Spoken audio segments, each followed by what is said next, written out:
आज हम स्टार्ट करने जा रहे हैं एक नया चैप्टर जिसका नाम है इनवर्स ट्रिग्नोमेट्रिक फंक्शन। तो सबसे पहले समझते हैं कि हमारा फंक्शन क्या होता है। Function is nothing but it is a special type of relation between input and output. मतलब जो हमारा इनपुट और आउटपुट होगा उन दोनों के बीच में एक स्पेशल टाइप का जो रिलेशन होता है उस रिलेशन को हम फंक्शन कहते हैं। जैसे यहाँ हमारा y equals to 2x plus 5, ये y और x के बीच में एक रिलेशन है। मैं x की कुछ भी वैल्यू डालूंगा तो उसके लिए मुझे कुछ भी y की एक पर्टिकुलर वैल्यू मिलेगी। तो एक स्पेशल तरह का रिलेशन इनपुट और आउटपुट के बीच को हम फंक्शन कहते हैं। तो बात करते हैं इनवर्स फंक्शन क्या होता है। इनवर्स फंक्शन जैसे कि यहाँ पे उसे समझने के लिए मैंने यहाँ दो मशीन ली है, एक का नाम है मशीन ए, दूसरे का नाम है मशीन बी। सपोज मैंने मशीन ए में कुछ इनपुट डाला, मशीन ए को नाम दे देता हूं मैं एफ ऑफ एक्स। इसमें मैंने कुछ इनपुट डाला, ये इनपुट मैं अगर इस मशीन में डालूंगा तो इसके लिए मुझे कुछ आउटपुट मिलेगा। इस दूसरी मशीन को मैं नाम देता हूं जी ऑफ एक्स। अब ये इसका जो आउटपुट आया वो मैं एज अ इनपुट मैं इस दूसरी वाले मशीन में डाल रहा हूं। पहले मशीन का आउटपुट जब मैं दूसरे मशीन में डालूंगा तो इसके लिए मुझे कुछ आउटपुट मिलेगा। अगर ये आउटपुट मतलब जी एक्स मशीन का जो मेरा आउटपुट है वो एफ एक्स मशीन के इनपुट के इक्वल होता है, इसका मतलब कि जो मेरा G X is inverse of F, means मेरा एफ इनवर्स जो है वो जी एक्स है। मतलब जी एक्स मेरा इनवर्स फंक्शन है एफ एक्स का। ऐसा मैं कह सकता हूं कि पहले मशीन में मैंने कुछ इनपुट डाला, उसके लिए मुझे जो आउटपुट मिला वो आउटपुट दूसरे मशीन में डाला, उसका जो आउटपुट मिला, अगर ये आउटपुट और इसका इनपुट ये दोनों एकदम सेम आते हैं तो जो दूसरी मशीन होगी वो पहले मशीन की इनवर्स होगी। मींस एफ का इनवर्स क्या होगा, वो जी एक्स होगा। ये होता है हमारा इनवर्स फंक्शन। तो अब बात करते हैं कंडीशन क्या होती है इनवर्स फंक्शन की। इनवर्स फंक्शन के लिए दो ही मेजर कंडीशन होती है। एक होता है कि वो 1-1 होना चाहिए हमारा फंक्शन और ऑन टू होना चाहिए। तो 1-1 और ऑन टू क्या होता है, तो सपोज कोई भी एक फंक्शन है, उसके लिए मेरे कुछ इनपुट्स ले रहा हूं मैं, ये मेरे कुछ इनपुट्स होंगे और ये मेरे लिए कुछ आउटपुट्स होंगे। सपोज मेरे इनपुट है 1 2 3 4 5 कुछ भी, और रैंडमली मैं इनपुट आउटपुट ले लेता हूं 12 14 16 18 20। तो अगर हर एक यूनिक इनपुट के लिए मुझे एक यूनिक आउटपुट मिल रहा है, एक यूनिक इनपुट के लिए एक यूनिक आउटपुट, तो उस तरह के फंक्शन को हम लोग कहते हैं 1-1 फंक्शन। 1-1 फंक्शन मतलब एक यूनिक इनपुट के लिए एक यूनिक आउटपुट, तो उस तरह के फंक्शन को कहेंगे हम 1-1 फंक्शन। और ऑन टू के लिए होता है कि हमारा जो कोडोमेन हो, अगर हमारा कोडोमेन रेंज के लिए इक्वल होता है तो जो हमारा फंक्शन होगा वो हमारा ऑन टू कहलाएगा। तो अगर कोई फंक्शन 1-1 और ऑन टू ये दोनों है तभी उसका इनवर्स पॉसिबल है। तो अभी तक हमें पता पड़ गया कि फंक्शन क्या होता है, इनवर्स फंक्शन क्या होता है। अब बात करते हैं इनवर्स ट्रिग्नोमेट्रिक फंक्शन। तो उससे पहले बात करते हैं ट्रिग्नोमेट्रिक फंक्शन की। ट्रिग्नोमेट्रिक फंक्शन क्या होते हैं, जैसे साइन थीटा हुआ, कॉस थीटा हुआ। इसमें क्या होता है कि हम थीटा की कोई वैल्यू डालते हैं, कोई एंगल डालते हैं, उस एंगल पे हमें उस एंगल के लिए कोई वैल्यू मिलती है। ओके, यहाँ पे हमने क्या किया, कोई एंगल डाला, उसके लिए कोई वैल्यू मिली। लेकिन इनवर्स ट्रिग्नोमेट्रिक जो फंक्शन होता है उसमें क्या होगा कि सबसे पहले इनवर्स ट्रिग्नोमेट्रिक फंक्शन को रिप्रेजेंट कैसे करते हैं, जैसे ये साइन इनवर्स इस तरीके से रिप्रेजेंट किया जाता है, साइन इनवर्स एक्स। तो ये जो चीज है ये रिप्रेजेंट करती है इनवर्स ट्रिग्नोमेट्रिक फंक्शन। ऐसे ही अगर हम कॉस के ऊपर लगा दें तो वो कॉस इनवर्स हो जाएगा। इस तरीके से हम इनवर्स ट्रिग्नोमेट्रिक फंक्शन को रिप्रेजेंट करते हैं। तो अब यहाँ पे क्या होगा इनवर्स ट्रिग्नोमेट्रिक फंक्शन में कि हम यहाँ पे वैल्यू डालेंगे, x की कोई वैल्यू डालेंगे और हमें उसके लिए एक एंगल मिलेगा। यहाँ पे हमारा क्या होता था, यहाँ हम एंगल डालते थे और उसके लिए वैल्यू मिलती थी, यहाँ हम वैल्यू डालेंगे और उसके लिए एंगल मिल रहा है, मतलब ये इसका इनवर्स हो गया। अब यहाँ पे हमने देखा कि इनवर्स होने के लिए हमारी दो कंडीशन होती है कि वो 1-1 और ऑन टू होना चाहिए। लेकिन अगर ये कंडीशन सेटिस्फाई नहीं हुई तो वो इनवर्स नहीं होगा। तो ट्रिग्नोमेट्रिक फंक्शन का इनवर्स होने के लिए कंडीशन सेटिस्फाई होनी चाहिए। तो पहले चेक करते हैं कि क्या कंडीशन सेटिस्फाई होती है या नहीं। तो सपोज मैंने ये ले लिया एक 4 क्वाड्रेंट का जो होता है, यहाँ पे मेरा जो एंगल होगा वो 0 होगा। ओके, फिर मैंने एक रोटेशन लिया तो ये मेरा एंगल आ जाएगा 2π। तो साइन 0 की वैल्यू क्या होती है, साइन 0 की वैल्यू होती है 0 और साइन 2π की वैल्यू भी होती है 0। तो इन दोनों समय पे वैल्यू 0 आ रही है। तो जो मेरा साइन फंक्शन हुआ वो 1-1 नहीं है। तो 1-1 नहीं है तो वो हमारा इनवर्स पॉसिबल नहीं है। तो इसके लिए हमें क्या करना पड़ेगा, हमें अगर मैं एक ट्रिग्नोमेट्रिक फंक्शन लेता हूं, कोई भी मैंने ट्रिग्नोमेट्रिक फंक्शन लिया और उस फंक्शन के लिए मैं उसका जो डोमेन होता है, डोमेन को मैं बाउंड कर सकता हूं कि इसकी डोमेन की वैल्यू इतने से इतनी ही होगी, तो वो जो मेरा फंक्शन होगा वो मेरा इनवर्स हो जा सकता है, तब वो 1 1 होगा और उसका इनवर्स पॉसिबल होगा। इसीलिए जो हमारा इनवर्स ट्रिग्नोमेट्रिक फंक्शन होता है उसका डोमेन और रेंज अलग होता है। यहाँ मैंने हर किसी का डोमेन और रेंज लिखा हुआ है, जैसे कि मेरा साइन इनवर्स है तो उसके लिए डोमेन क्या होगा, -1 से 1 होगा। यहाँ पे हम लोग क्या डालेंगे, यहाँ पे हम लोग वैल्यू डालेंगे, क्या डालेंगे, वैल्यू, और उसके लिए हमें मिलेगा एक पर्टिकुलर एंगल की, वो वैल्यू कौन से एंगल पे आएगी, ये होता है हमारा इनवर्स ट्रिग्नोमेट्रिक फंक्शन में। तो यहाँ पे मैंने इसके लिए डोमेन और रेंज बाउंड करके लिखा हुआ है कि इसके लिए ये डोमेन होगा और ये रेंज होगा। आप इसका स्क्रीनशॉट ले लें ताकि आप इसे याद कर सकते हैं, इसे याद करना जरूरी है जो आगे काम आएगा। अब हमने देख लिया कि इनवर्स ट्रिग्नोमेट्रिक फंक्शन क्या होता है, उसका डोमेन क्या होता है और उसका रेंज क्या होता है। तो अब बात करते हैं कि अगर उसके ऊपर क्वेश्चंस आते हैं तो उसे सॉल्व कैसे करेंगे। तो सबसे अब हम उसके ऊपर एक एग्जांपल देख लेते हैं।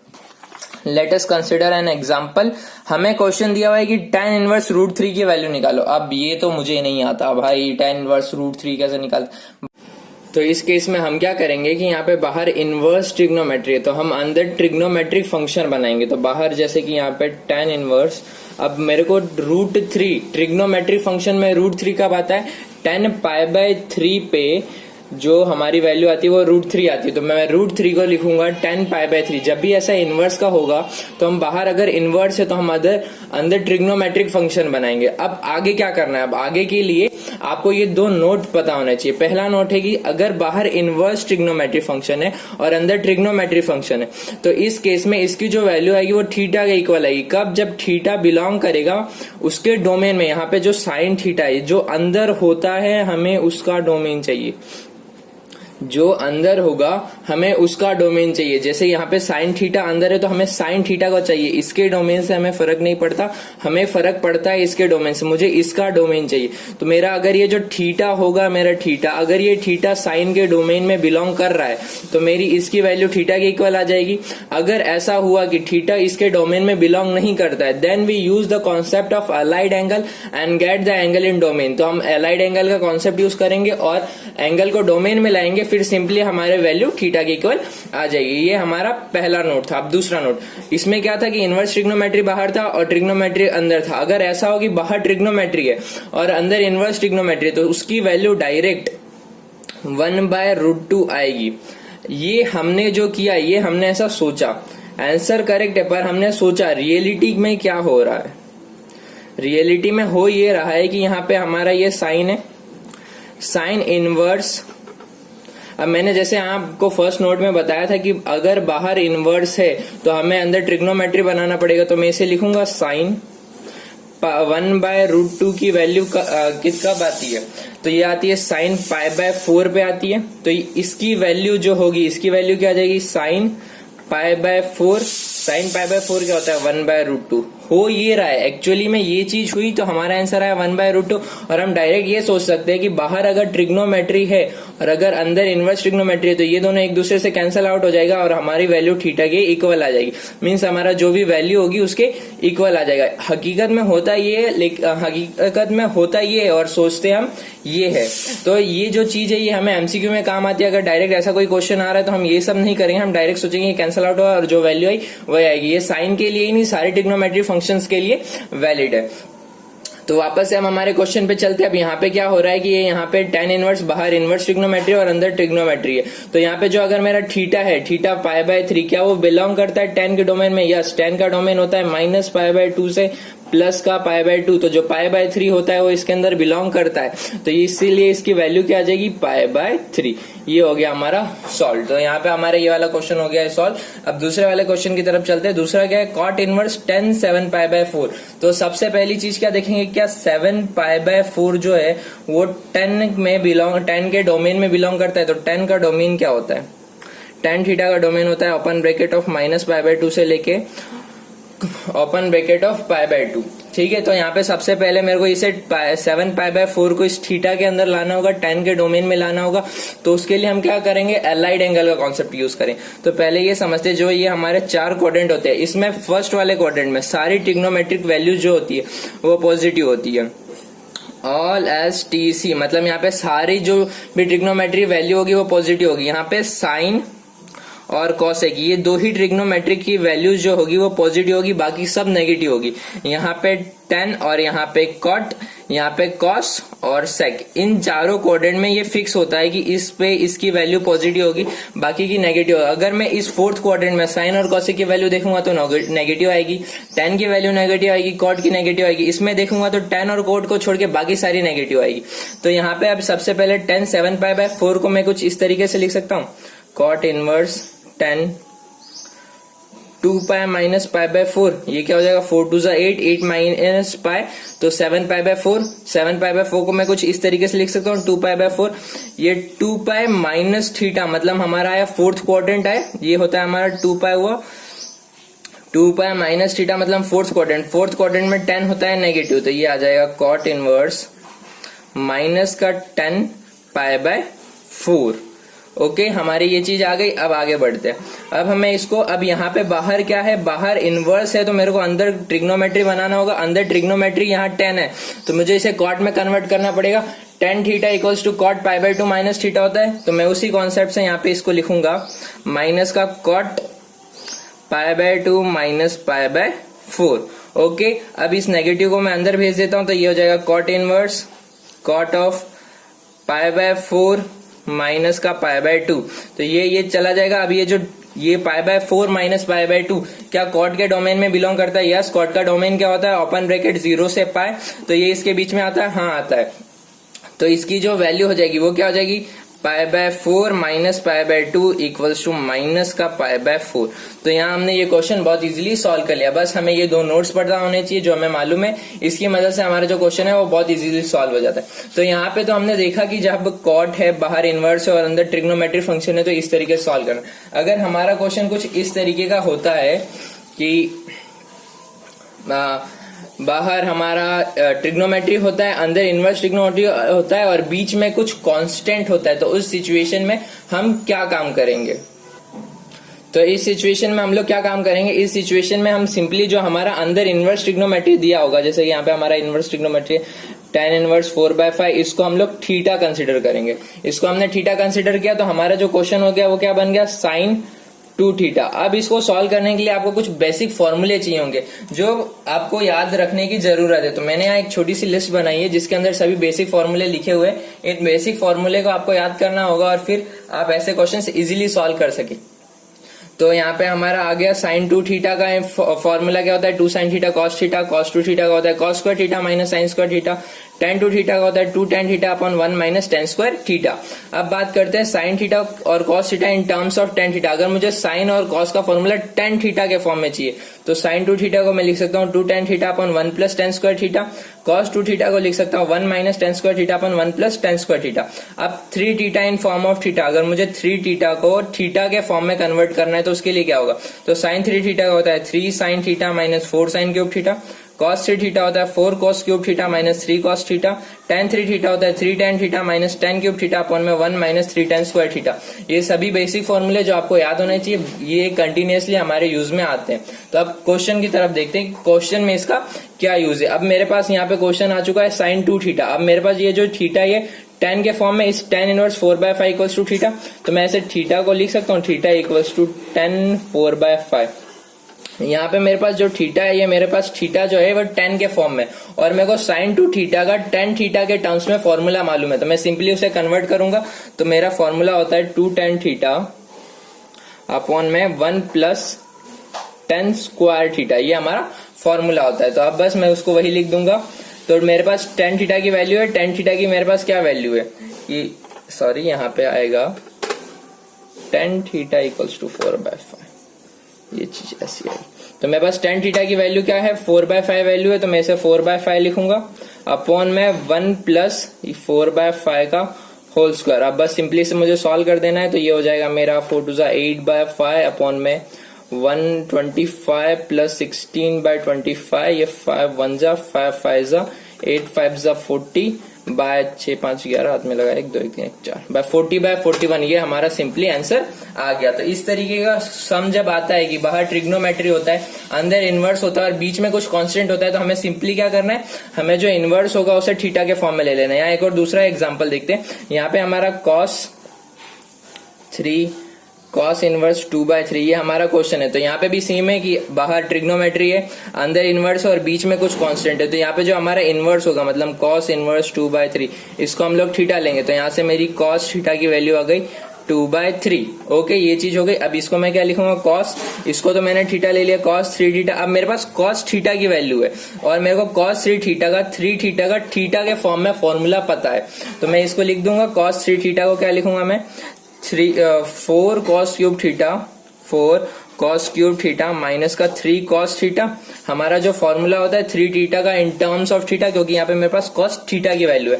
तो अब बस सिंपली यहाँ पे वैल्यू पुटअप करूंगा, cos थीटा की वैल्यू होती है 2/3 का क्यूब माइनस का 3 2/3। तो ये अब इसको सॉल्व कर देना है सिंपली, ये हो जाएगा 2 का क्यूब करेंगे 8/27, 4 माइनस ये 3 से 3 कैंसिल, तो ये 2,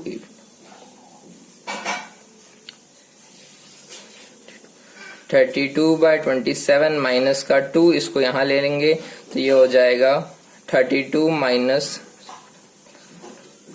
5/27 माइनस करेंगे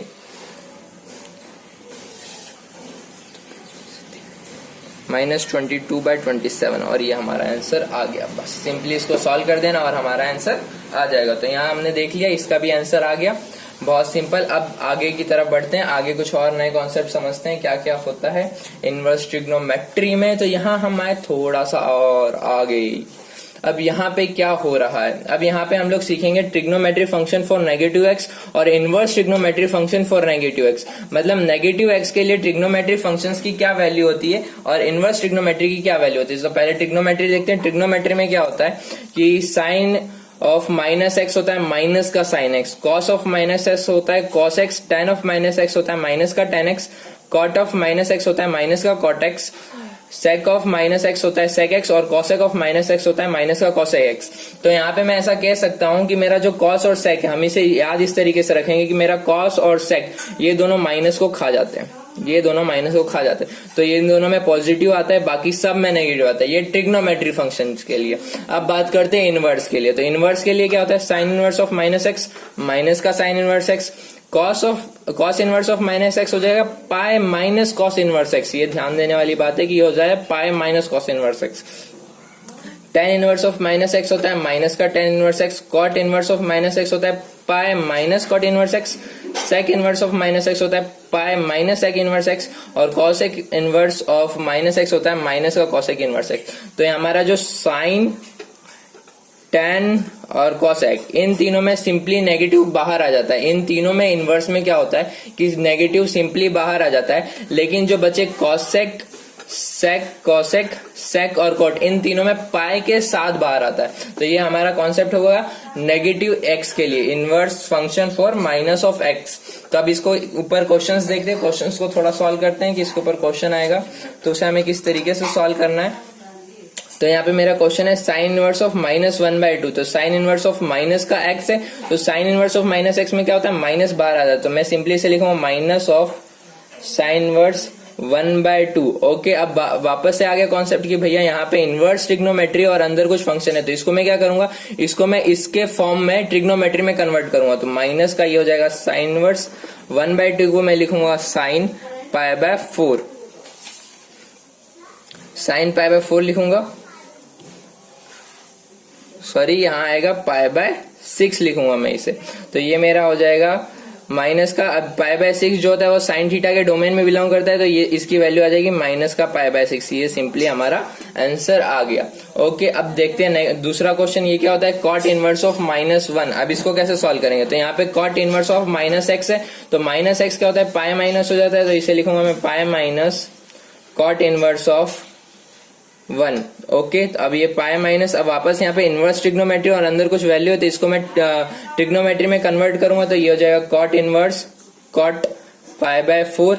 ओके, तो इसे मैं लिखूंगा माइनस π/4, 4 वहां जाएगा तो ये हो जाएगा 3π/4। सिंपली हमारा नेगेटिव वाले जो भी क्वेश्चंस होंगे वो इस तरीके से सॉल्व हो जाएंगे। तो यहाँ हमने नेगेटिव का देख लिया, अब थोड़ा और आगे देखते हैं। टन ये आई नई चीज कि value of inverse trigonometry function for 1/x। अभी हमने नेगेटिव x देखा, अब 1/x के लिए देखेंगे। तो कॉसेक इनवर्स x की वैल्यू होगी साइन इनवर्स 1/x के इक्वल। उसके लिए कंडीशन क्या है कि मेरा मॉड x ग्रेटर देन और इक्वल्स टू 1 होना चाहिए।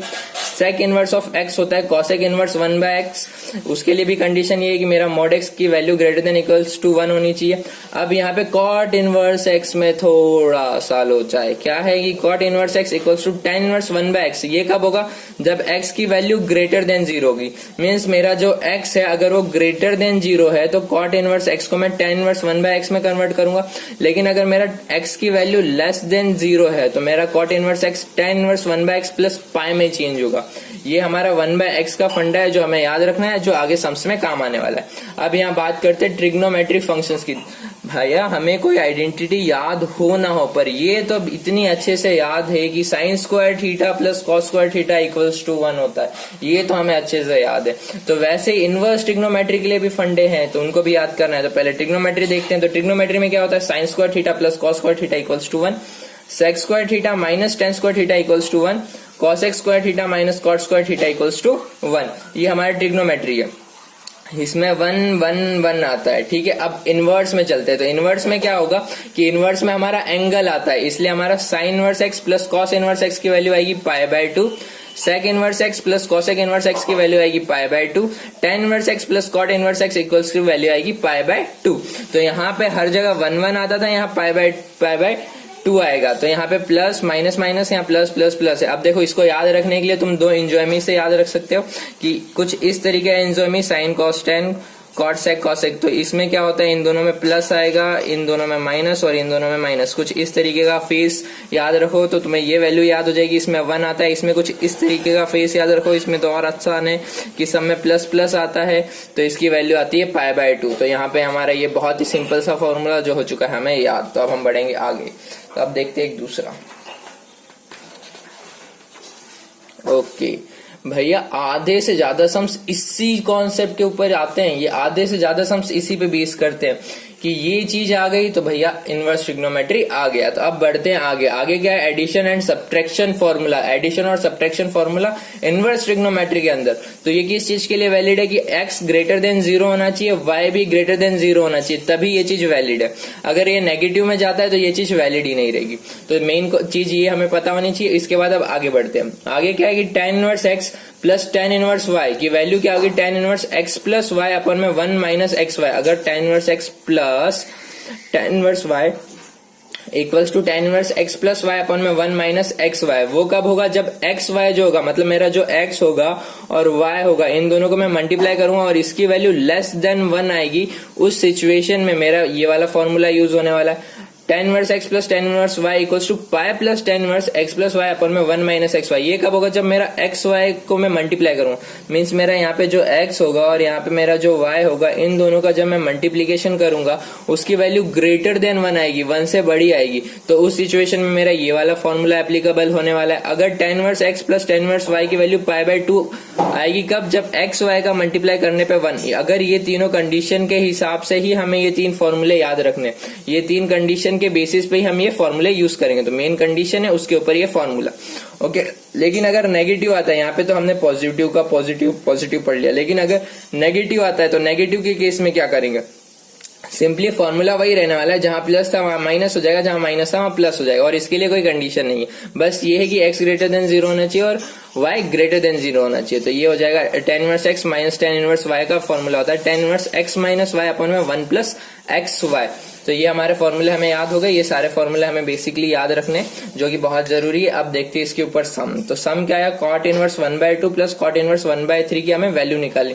तो क्या होगा? सबसे पहली बात ये है एडिशन, मतलब इन दोनों का मुझे एडिशन करना है। और एडिशन मुझे किस में आता है? सिर्फ tan के फॉर्मूले में आता है। तो सबसे पहले मैं कॉट को tan में चेंज करूंगा। कॉट को tan में चेंज करने का हमारे पास फॉर्मूला था ना कि cot inverse x equals to tan inverse 1/x। ये कब होगा हमारा? जब हमारा x ग्रेटर देन 0 होगा। और cot inverse x equals to tan inverse tan inverse 1/x plus pi. ये कब होगा? जब मेरा x लेस देन 0 होगा। तो यहाँ पे आप देख सकते हैं कि ये 1/2 ये 1 से बड़ा है और 1/3 ये भी 1 से बड़ा है, मतलब 0 से बड़ा है, सॉरी, ये दोनों वैल्यू 1/2 0 से बड़ा है और 1/3 0 से बड़ा है। तो यहाँ ये इस सिचुएशन में हमारे पास ये वाला फॉर्मूला एप्लीकेबल होगा। तो मैं इसे लिख दूं, cot इनवर्स 1/2 को मैं लिख सकता हूँ tan inverse 2 plus tan inverse 3, क्योंकि यहाँ पे मेरा x ग्रेटर देन 0 है। तो मैंने ये जो 1/x का फॉर्मूला था उससे मैंने ये चीज लिख दी। ओके, अब मेरे को इन दोनों को प्लस करना है। तो प्लस करने के लिए पहले चेक करना पड़ेगा कि ये दोनों ग्रेटर देन 0। यस, ये दोनों ग्रेटर देन 0।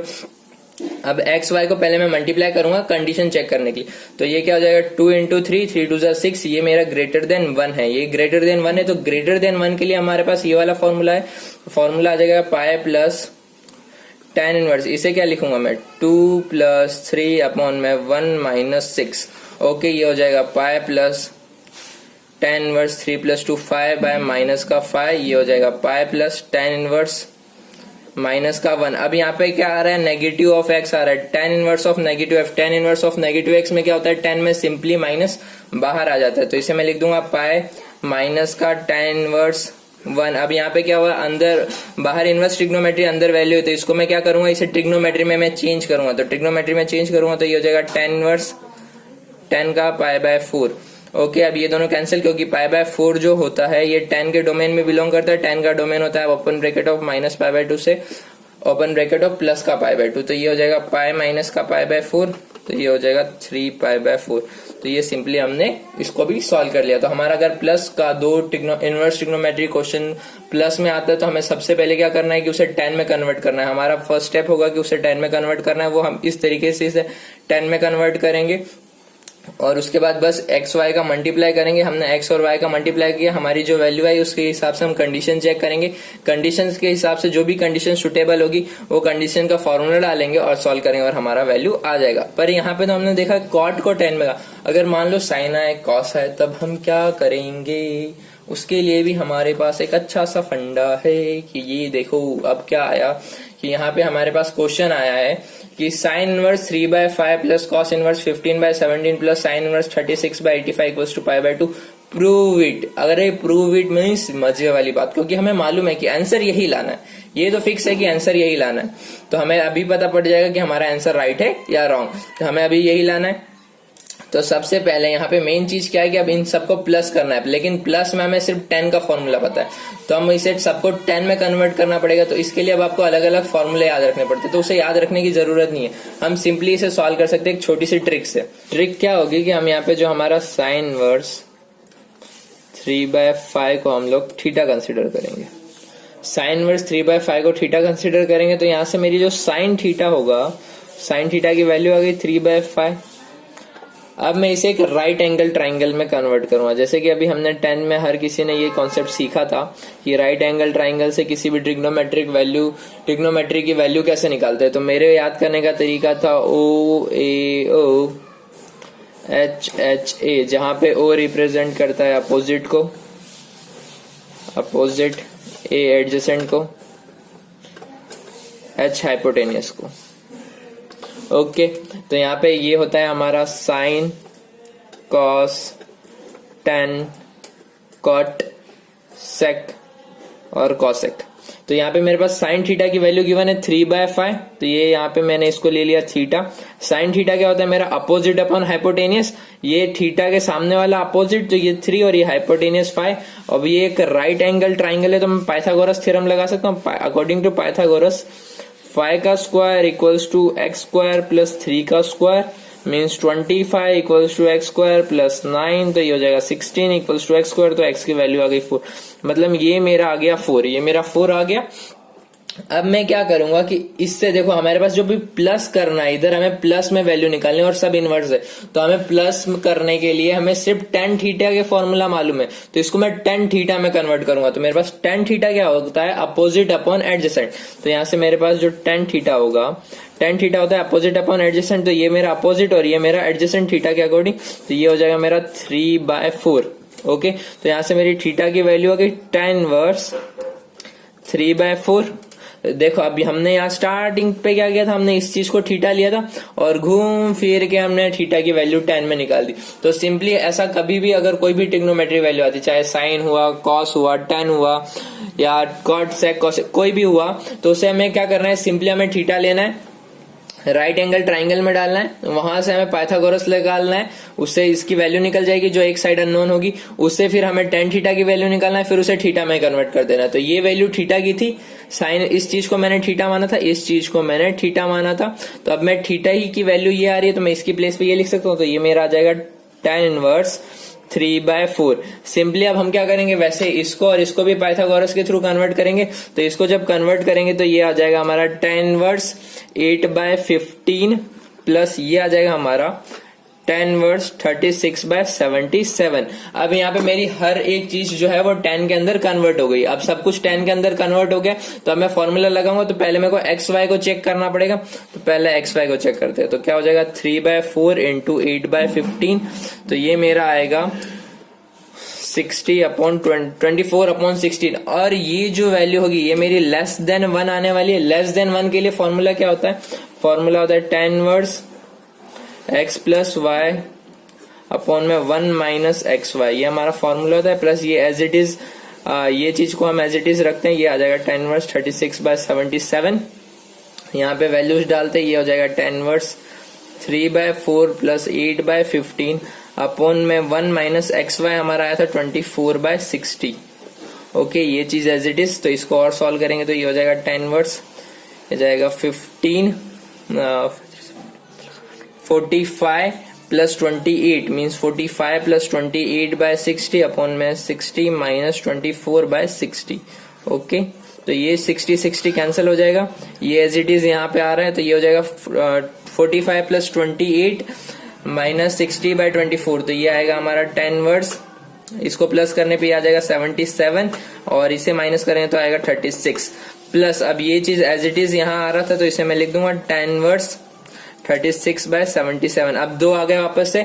अब ये मेरे लिए x का काम कर रहा है, ये y के लिए काम कर रहा है। अब जब हम x y का मल्टीप्लाई करेंगे तो इन दोनों का मल्टीप्लाई करने पाएगा हमारा 1। तो हमारे पास क्या फॉर्मूला है, tan inverse x plus tan inverse y को अगर x y को मल्टीप्लाई करने पे 1 आता है तो इसकी वैल्यू जो आएगी वो π/2 के इक्वल आएगी। तो ये हमने यहाँ पे प्रूफ कर दिया, we have proved that this का सम इक्वल्स टू π/2। तो हमें इस तरह का अगर कोई भी सम आता है तो उसमें हमें कॉन्सेप्ट क्या लेना है, कोई भी जो भी इन सबको पहले थीटा के इक्वल ले लेना है, पहले थीटा के इक्वल लेना है, फिर थीटा के इक्वल लेके वहां से उस ट्रिग्नोमेट्रिक वैल्यू निकालनी है। जैसे यहाँ पे साइन था तो मैंने साइन थीटा का लिया 3/5। अगर ऐसे यहाँ पे कॉस होता है, यहाँ पे आ जाता है मेरा cos theta equals to this, फिर उसे राइट एंगल ट्राइंगल में कन्वर्ट करना है। तो हमारे पास 2 वैल्यू नॉन होगी, थर्ड वैल्यू निकालने के लिए हम पाइथागोरस लगा देंगे तो हमारी थर्ड वैल्यू आ जाएगी। फिर tan थीटा का फॉर्मूला लगाएंगे हमारे पास इस तरीके से, या आपने जिसे भी याद किया हो, तो tan थीटा का फॉर्मूला लगा के tan थीटा की वैल्यू निकालेंगे तो थीटा इक्वल्स टू दिस। तो हमने इसे थीटा माना था और फिर हमारे पास थीटा यहाँ पे ये आ गया, तो थीटा की प्लेस पे हम ये लिख देंगे। ऐसे ही हर किसी को चेंज करेंगे, फिर एक्स वाई मल्टीप्लाई करेंगे और उसको चेक करेंगे, लेस देन 1 है, ग्रेटर देन 1 है, इक्वल्स टू 1 है, उस हिसाब से tan इनवर्स का फॉर्मूला लगाएंगे और सॉल्व करते जाएंगे तो फाइनली हम हमारे आंसर पे पहुंच जाएंगे। तो इस तरीके से हम किसी भी सम को इजीली सॉल्व कर सकते हैं। मैंने इस चैप्टर के सभी कॉन्सेप्ट को कवर किया है। Hope you understand all. If you like the video then share it, subscribe it.